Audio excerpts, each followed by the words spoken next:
লালমনিরহাটে দুদফা বন্যায় ফসলের ব্যাপক ক্ষয়ক্ষতি হয়েছে। অনেক এলাকায় দেখা দিয়েছে নদী ভাঙন। ক্ষয়ক্ষতির হিসেবে এখনও নিরূপণ করা না গেলেও কৃষকদের বিভিন্ন সহযোগিতার কথা জানিয়েছে কৃষি বিভাগ।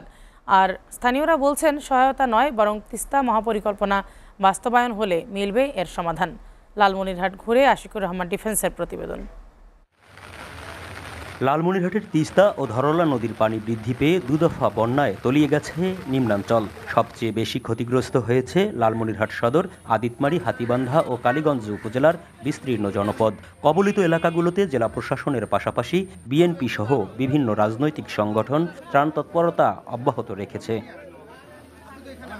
তবে নদীপাড়ের মানুষ ত্রাণ নয়, স্থায়ী পরিত্রাণ চায় বলে জানান তিস্তা নদী রক্ষা আন্দোলনের প্রধান সমন্বয়ক ও বিএনপির কেন্দ্রীয় এই নেতা। এই বর্ষাকালে একবার না একাধিকবার বন্যা হয় এই ভারতের পানির আগ্রাসনের কারণে। এলাকার মানুষ রিলিফ চায় না, তারা বাঁচতে চায়।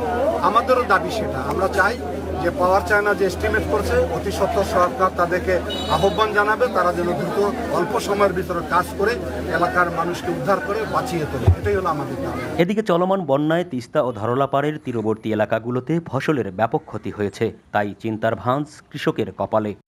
পানি হয়ে যায়, কদ্দুর পানি আটাইছে, আবার পানি শুরু হয়ে গেছে।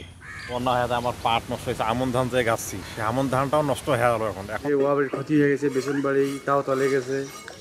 ক্ষতিগ্রস্ত কৃষকদের বিভিন্ন সহায়তার কথা জানান কৃষি বিভাগের এই কর্মকর্তা।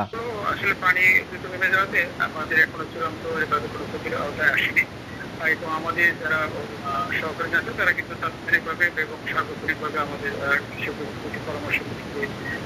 যদি কোনো জমি একটা জমি হয়তো ওই যে বালু করার কারণে এটা হয়তো ওই চারাগুলো হয়তো সার্ভাইভ করবে না, সেক্ষেত্রে তারা নতুন করে ধান লাগানো হয়।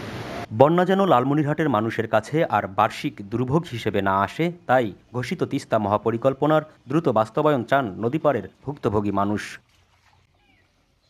Ashikur Rahman defence, STV, Rangpur.